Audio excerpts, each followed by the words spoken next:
नमस्कार. आज आपण एका खूप इंटरेस्टिंग प्रश्नाचा शोध घेणार आहोत.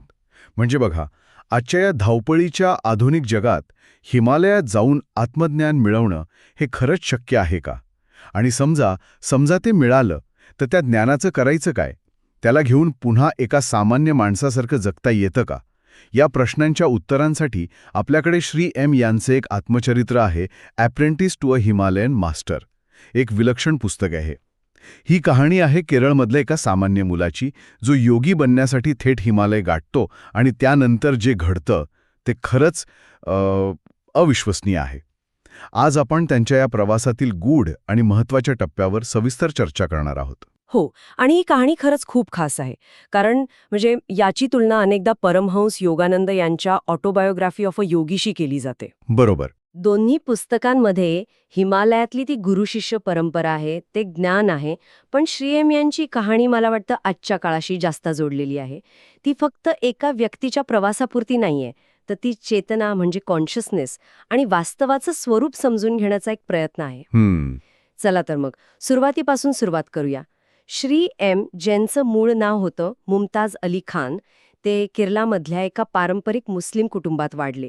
पण इंटरेस्टिंग गोष्ट ही आहे की लहानपणापासूनच त्यांना अध्यात्म आणि गूढ गोष्टींबद्दल एक विलक्षण ओढ होती. आणि ही ओढ म्हणजे कुठल्या धर्माच्या चौकटीत अडकलेली नव्हती. आणि हाच त्यांच्या प्रवासाचा पाया आहे असं मला वाटतं. सत्याचा शोध घेण्याची त्यांची जी तळमळ होती ती पूर्णपणे आतून आलेली होती. म्हणजे मुस्लिम घरात वाढूनही त्यांना हिंदू साधू, सुफी संत, योगी या सगळ्यांबद्दल एक कुतूहल होतं. अच्छा. हो, आणि हीच विश्वव्यापक दृष्टी त्यांना पुढे घेऊन गेली. याच प्रेरणेमुळे ते अगदी किशोर वयातच एका खऱ्या गुरूच्या शोधात भारतभर फिरले, खूप ठिकाणी भटकले. आणि मग वयाच्या अवघ्या 19.5व्या वर्षी त्यांनी खूप मोठा, एक धाडसी निर्णय घेतला. घरच्यांच्या विरोधात जाऊन एका अनिश्चित भविष्याकडे पाऊल टाकत त्यांनी हिमालयाकडे जायचं ठरवलं. कारण त्यांना एक खात्री होती की ज्या गुरूच्या शोधात ते आहेत ते त्यांना तिथेच भेटतील. हा निर्णय तर खूप मोठा होता, पण खरी परीक्षा तर हिमालयात पोचल्यावर सुरू झाली, नाही का? अगदी खरंय. अनेक अडचणी, खडतर प्रवास आणि त्यानंतर बद्रीनाथ जवळच्या व्यास गुहेजवळच्या एका दुर्गम भागात त्यांना अखेर श्री महेश्वरनाथ बाबाजी भेटले. आणि ही भेट म्हणजे काही योगायोग नव्हता, तर त्यांच्या त्या आंतरिक शोधाचा तो एक स्वाभाविक परिणाम होता असं ते मानतात. आणि इथूनच त्यांच्या आयुष्याच्या एका नव्या आणि अत्यंत महत्त्वाच्या अध्यायाला सुरुवात झाली. बाबाजी त्यांचे गुरु बनले आणि पुढची 3.5 वर्ष श्री एम यांनी त्यांच्या मार्गदर्शनाखाली अत्यंत कठोर साधना केली. आता जेव्हा आपण कठोर साधना असं म्हणतो तेव्हा आपल्या डोळ्यासमोर फक्त ध्यान लावून बसलेली एक व्यक्ती येते. पण ही साधना नक्की होती तरी काय? म्हणजे त्यात फक्त ध्यान होतं की अजून काही गोष्टी होत्या? खूप छान प्रश्न आहे. त्यांच्या साधनेचे आपण असं म्हणू शकतो की 3 मुख्य भाग होते. पहिला होता क्रियायोगासारख्या पद्धती, ज्यात श्वासावर आणि शरीरातल्या सूक्ष्म ऊर्जेवर नियंत्रण मिळवण्याचं तंत्र शिकवलं जातं. दुसरा भाग होता आत्मविचार, म्हणजे मी कोण आहे या प्रश्नावर अखंड चिंतन. बाबाजी त्यांना थेट उत्तरं कधीच देत नसत. अच्छा. ते त्यांना स्वतःच्या अनुभवातून उत्तर शोधायला लावायचे. आणि तिसरा भाग? तिसरा आणि खरं तर सर्वात कठीण भाग होता निसर्गाच्या अत्यंत खडतर परिस्थितीत शरीर आणि मनाला स्थिर ठेवायला शिकणं. म्हणजे हिमालयातली ती गोठवणारी थंडी, मर्यादित अन्न आणि पूर्ण एकांतवास या सगळ्याचा उद्देश एकच होता की मनाच्या आणि तर्काच्या पलीकडे जाऊन स्वतःच्या खऱ्या स्वरूपाचा अनुभव घेणं. म्हणजे या अनुभवांमधून त्यांना उपनिषद आणि योग दर्शनातील शिकवणुकीचं केवळ बौद्धिक ज्ञान नाही मिळालं, तर त्याचं प्रत्यक्ष आकलन झालं.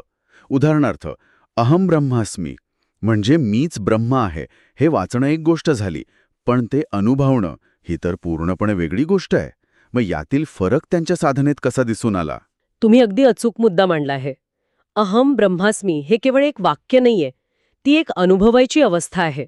साधनेतून श्रीएम यांना हळूहळू ही जाणीव होऊ लागली की त्यांची वैयक्तिक चेतना आणि या विश्वाची वैश्विक चेतना यात खरं तर काही फरकच नाहीये. त्यांच्या वर्णनात असे काही विलक्षण आणि अतार्किक अनुभव आहेत, जे सामान्यांच्या तर्काच्या पलीकडचे आहेत. जसं की चेतनेच्या उन्नत अवस्था अनुभवणं किंवा अशा काही घटना घडणं ज्यांना विज्ञानाच्या भाषेत समजावून सांगणंच कठीण आहे.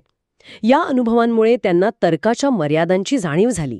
या प्रवासात त्यांना फक्त त्यांचे गुरुच नाही तर इतरही अनेक संत आणि योगी भेटले असतील, नाही का? म्हणजे सुफी संत होते तर हिंदू ऋषीमुनीही होते. या भेटींचा त्यांच्या विचारांवर काय परिणाम झाला? या सर्व भेटींमधून त्यांचा एक विश्वास अधिकच दृढ झाला. तो म्हणजे सत्य हे विश्वव्यापक आहे. ते कोणत्याही एका धर्मापुरतं किंवा संस्कृतीपुरतं मर्यादित नाही. बरोबर. त्यांना भेटलेल्या प्रत्येक सिद्ध पुरुषाने, मग तो कोणत्याही पंथाचा असो, त्यांना त्याच अंतिम सत्याकडे बोट दाखवलं. प्रत्येकाची भाषा वेगळी होती, पद्धत वेगळी होती, पण सगळ्यांचा इशारा एकाच दिशेने होता. पण हे ऐकायला जितकं सोपं वाटतं तितकं ते खरंच आहे का? कारण व्यवहारात जर आपण पाहिलं तर प्रत्येक धर्म स्वतःला श्रेष्ठ मानतो.